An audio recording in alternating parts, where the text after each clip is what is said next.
Je viens de terminer à l'instant la saison 1, ou en tout cas la mini-série Terminator 0.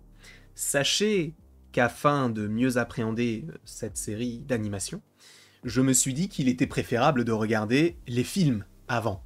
C'est pourquoi, durant une bonne partie du printemps et de l'été, vous avez eu 4 critiques de films Terminator. Je crois qu'on s'est arrêté à Genesis. Je n'ai pas fait les 2 derniers, notamment Dark Fate.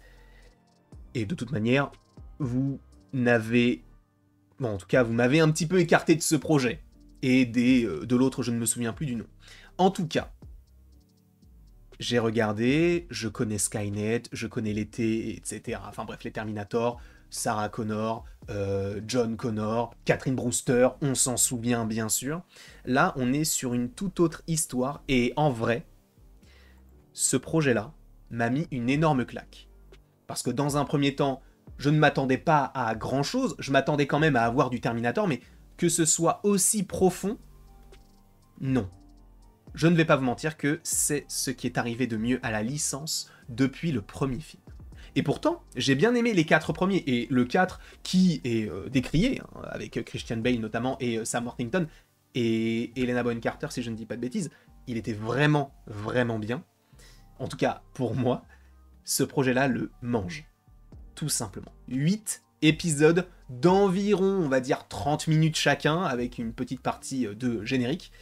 Un style américano-japonais, hein, puisque cette série est produite par Netflix, mais également une boîte de production japonaise. Alors je peux même vous dire exactement le nom de la boîte de production. C'est Production IG et notamment Skydance. Voilà, donc on est sur des bases assez solides. On a en plus un casting VO, alors sachez, alors VO, pas vraiment, mais VA, version anglaise, plutôt qualitative, hein, puisqu'on a notamment Timothy Olyphant, qu'on avait déjà vu dans plein de projets, mais notamment du côté du Mandoverse, entre guillemets, du côté de Star Wars, avec The Mandalorian, et je crois qu'il apparaît également dans The Book of Boba Fett. Et il y a également, Rosario Dawson, connu également pour Cette Vie, connu pour jouer aussi dans l'univers de Star Wars en tant que Ahsoka, en live action. Il joue du coup dans cette série que personnellement j'ai regardé en VJ, je ne sais pas si on le dit comme ça, mais en tout cas en version japonaise sous-titrée. Incroyable. Incroyable les questionnements qu'il y a sur l'humanité, sur la condition humaine, sur ce qui est moral ou non. C'est tellement bien. Et c'est peut-être ce qu'on peut reprocher notamment sur une partie des films Terminator. C'est vrai que la plupart des gens, et peut-être à juste titre, hein, s'attendent à ce qu'il y ait ce T-1000 ou ce T-800, peu importe, qui soit là pour tout détruire, Arnold Schwarzenegger, etc. C'est super sympa. Mais en même temps, on peut aussi en demander un peu plus. Parce que cette licence est tellement culte, tellement phare, qu'on a besoin aussi d'avoir peut-être un pan un peu différent, de voir ça sous un autre angle, et là on l'a totalement. Puisque pour vous rappeler certains faits, et attention spoiler si vous ne voulez absolument rien savoir sur cette série, qu'il faut que vous regardiez, parce qu'elle est incroyable. Je ne sais pas si la concordance des temps était claire, mais vous avez compris un petit peu le principe. Cette série est incroyable. Et en gros, elle raconte l'histoire, si je ne dis pas de bêtises, de Eiko, qui est envoyée dans le passé, elle qui vit, si je ne dis pas de bêtises, en 2022.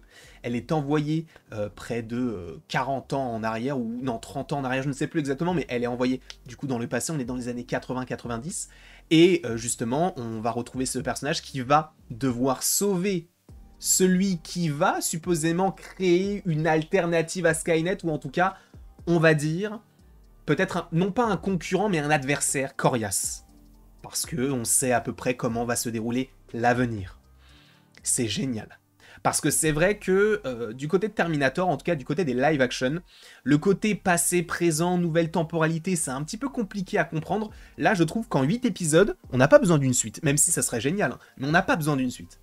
C'est vraiment très bien expliqué de cette manière-là, avec les personnages qui viennent du passé, qui arrivent dans le futur qui viennent du passé. C'est complexe en soi, quand on le dit comme ça, parce que je l'explique extrêmement mal, mais dans la série, c'est vraiment très bien représenté, avec notamment ce fameux épisode 7 qui va nous raconter en fait toute l'histoire, toute l'intrigue de tout cela, puisqu'on va avoir le personnage donc de Malcolm Lee. Alors je ne sais pas si j'ai une image du personnage, je crois que oui, et je vais vous la glisser tout de suite. Hop là, j'ai juste à faire ça.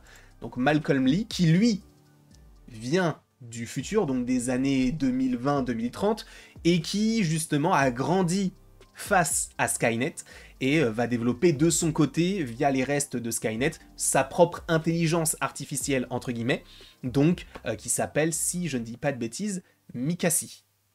Est-ce que c'est vraiment ça, le nom? Mikasi? Kokoro, bah oui c'est Kokoro, mais il y a Mikasi également. Bref. Kokoro, donc cette intelligence artificielle qui est là pour justement peut-être à un moment donné contrer Skynet. Et c'est pourquoi il va partir avec son intelligence artificielle dans le passé afin, on va dire, d'éradiquer Skynet avant qu'elle ne devienne beaucoup trop imposante et inarrêtable. Donc on a plusieurs, on va dire, retours en arrière, avec aussi donc un Terminator qui est présent pour justement arrêter ce qui est, on va dire, enclenché, engrangé par Eiko. Au niveau de l'histoire, c'est génial. Et encore une fois, il y a ce questionnement sur l'humanité, sur qui est plus humain que l'autre. Est-ce que ce sont les robots? Est-ce que ce sont les humains? On va avoir notamment un principe très intéressant lors de des toutes dernières scènes de l'épisode 8, donc de la fin de la série. On va avoir l'un des enfants qui, lui, on va dire, ne voue pas une haine aux robots, mais on est quand même sur quelqu'un qui est réticent, qui aime bien les disséquer, les analyser, mais qui ne veut rien avoir à faire avec eux en soi, parce que pour lui, ce sont les ennemis. Il va y avoir ce côté assez intéressant de soit condamner en soi le monde, soit de se ranger du côté des robots qui, par conséquent, sont du côté de son papa. Enfin, c'est assez complexe. Si on n'a pas vu la série, ça peut paraître compliqué ce que je viens de vous dire, mais on a ce questionnement de est-ce que je choisis mon côté humain, donc d'éradiquer toute menace robotique, entre guillemets, ou est-ce que je m'allie à des robots pour sauvegarder l'espèce humaine et vivre en harmonie, bien que je ne sois pas du tout en accord avec ça.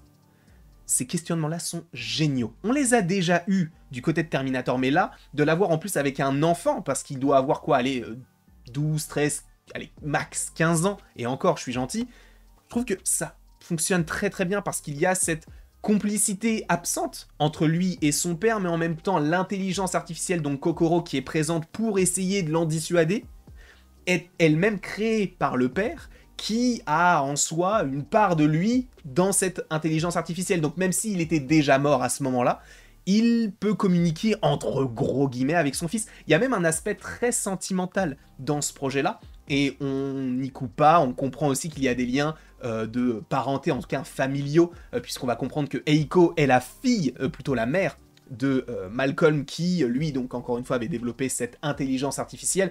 Tout est bien ficelé, le passé et le présent, ou en tout cas le futur, tout est vraiment génial.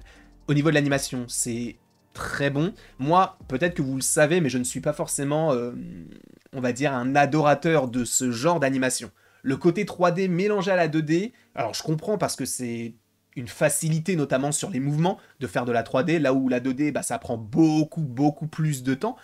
Sur de la 3D, donc oui, il y a ce côté facilité, gain de temps, et peut-être aussi coût, au niveau, ça coûte beaucoup moins cher, mais là, pour le coup, ça m'a moins dérangé. Je trouve que la 3D et la 2D s'alliaient plutôt bien. Peut-être aussi parce qu'on avait une 2D de plus en plus réaliste et qui pouvait tendre vers, légèrement, encore une fois, de la 3D.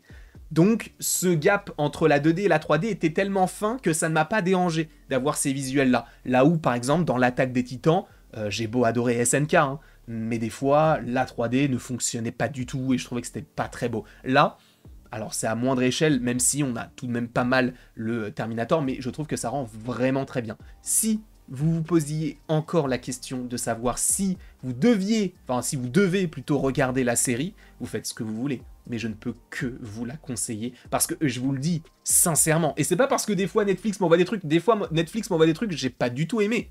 De toute façon, peut-être que vous connaissez la chaîne maintenant, vous le savez. Peu importe que ce soit Netflix, Disney, peu importe le studio, si je n'ai pas aimé, je n'ai pas aimé. Là, j'ai pris une claque monumentale.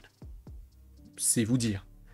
Et n'hésitez pas à foncer voir cette série si vous aimez l'univers. Et en plus de ça, ce qui est intéressant, c'est que vous n'avez même pas besoin d'avoir regardé tous les films. Tous les principes sont expliqués. Alors, si vous connaissez déjà, c'est un gain de temps et c'est une facilité pour vous, mais en même temps, on n'en a pas besoin. Et c'est génial. N'hésitez pas, en tout cas, si vous avez vu la série, à me dire ce que vous en avez pensé en commentaire. Ça se regarde très très vite. Encore une fois, on a des épisodes de 30 à 40 minutes pour le dernier, si je dis pas de bêtises.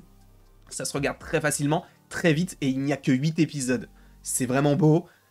Tu sais, c'est pas des épisodes d'1 heure, 2 heures. Bon, 2 heures, c'est quand même un peu chaud, quoique Stranger Things l'a supposément déjà fait, mais c'est particulier. Là, on a vraiment, c'est court, c'est concis, les épisodes se terminent avec des mini cliffhangers qui te donnent envie de regarder la suite. Bref, c'est vraiment bien pensé pour une série Netflix. N'hésitez pas à la regarder et n'hésitez pas dans les commentaires à me dire votre avis. En tout cas, je vous remercie beaucoup et après tout ceci, il ne me reste plus qu'à vous dire à la prochaine pour la prochaine.